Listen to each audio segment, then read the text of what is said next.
ওই পাথুরে দেওয়াল বেয়ে ওঠা প্রায় অসম্ভব, তবে সামনে একটা পাথরের কানা মতো নজরে পড়ল, যেটা ধরে ওঠা গেলেও যেতে পারে।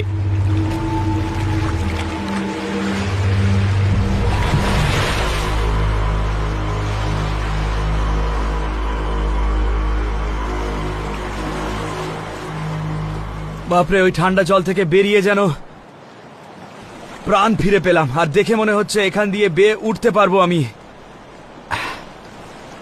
ওয়াও, আবার জলে পড়ছিলাম।